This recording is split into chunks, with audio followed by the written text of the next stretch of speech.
Section 3. You will hear two tourism students, called Natalie and Dave, talking about the tourism case study they are doing. First, you have some time to look at questions 21 to 26.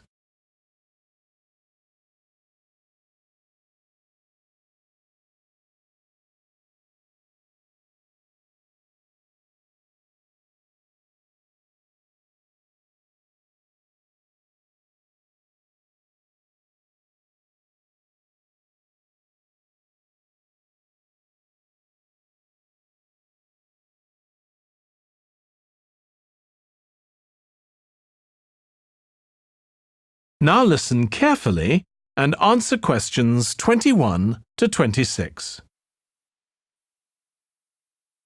Dave, I'm worried about our case study.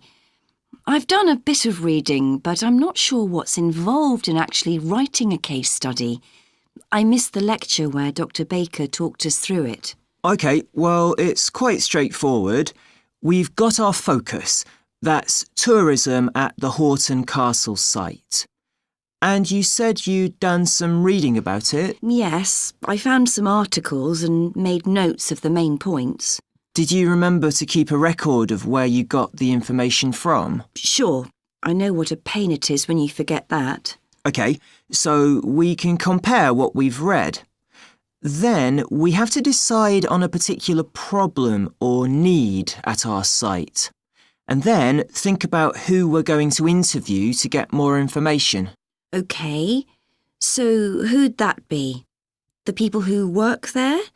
And presumably some of the tourists too? Yes, both those groups. So we'll have to go to the site to do that, I suppose. But we might also do some of our interviewing away from the site. We could even contact some people here in the city, like administrators involved in overseeing tourism. OK, so we'll need to think about our interview questions and fix times and places for the meetings. It's all going to take a lot of time. And if we can, we should ask our interviewees if they can bring along some numerical data that we can add to support our findings. And photographs? I think we have plenty of those already. But Dr. Baker also said we have to establish with our interviewees whether we can identify them in our case study or whether they want to be anonymous. Oh, I wouldn't have thought of that. OK, once we've got all this information, I suppose we have to analyse it. Yes, put it all together and choose what's relevant to the problem we're focusing on, and analyse that carefully to find out if we can identify any trends or regularities there. That's the main thing at this stage, rather than concentrating on details or lots of facts. OK, and then once we've analysed that, what next? Well, then we need to think about what we do with the data we've selected to make it as clear as possible to our readers. Things like graphs or tables or charts. Right. Then the case study itself is mostly quite standard. We begin by presenting the problem and giving some background, then go through the main sections. But the thing that surprised me is that in a normal report, we'd end with some suggestions to deal with the problem or need we identified. But in a case study, we end up with a question or a series of questions to our readers, and they decide what ought to be done. Oh, I hadn't realised that. Before you hear the rest of the discussion, you have some time to look at questions 27 to 30.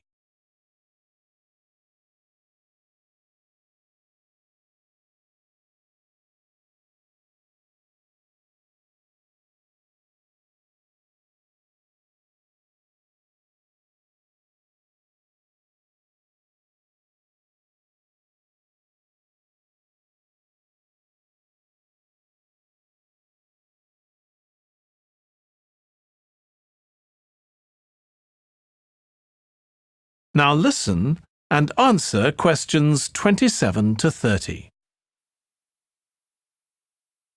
So, basically, the problem we're addressing in our case study of the Horton Castle site is why so few tourists are visiting it.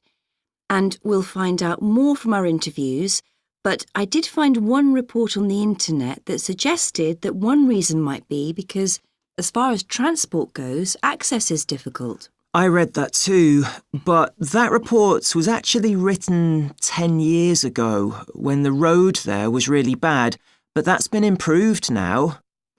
And I think there's plenty of fascinating stuff there for a really good day out, but you'd never realise it from the castle website. Maybe that's the problem. Yes, it's really dry and boring. I read somewhere a suggestion that what the castle needs is a visitor centre. So we could have a look for some information about that on the internet. What would we need to know? Well, who'd use it for a start?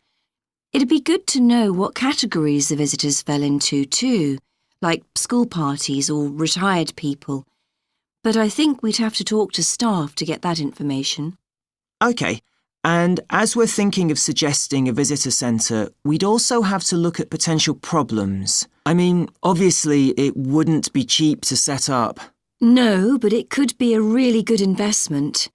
And as it's on a historical site, it'd need to get special planning permission, I expect. That might be hard. Right, especially as the only possible place for it would be at the entrance, and that's right in front of the castle. But it could be a good thing for the town of Horton. At present, it's a bit of a ghost town.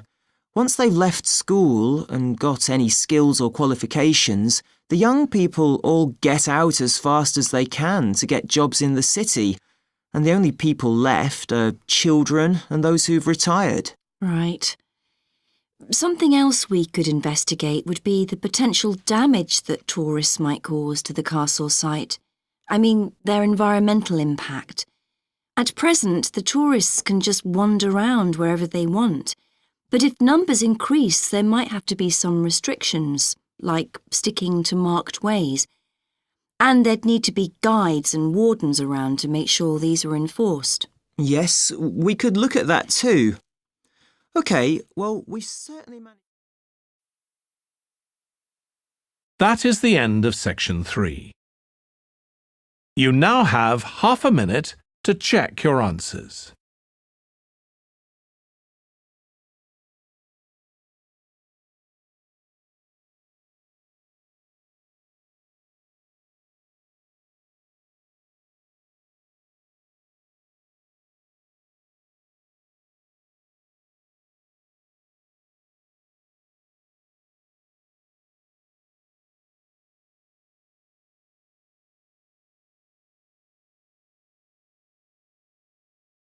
Now turn to section 4.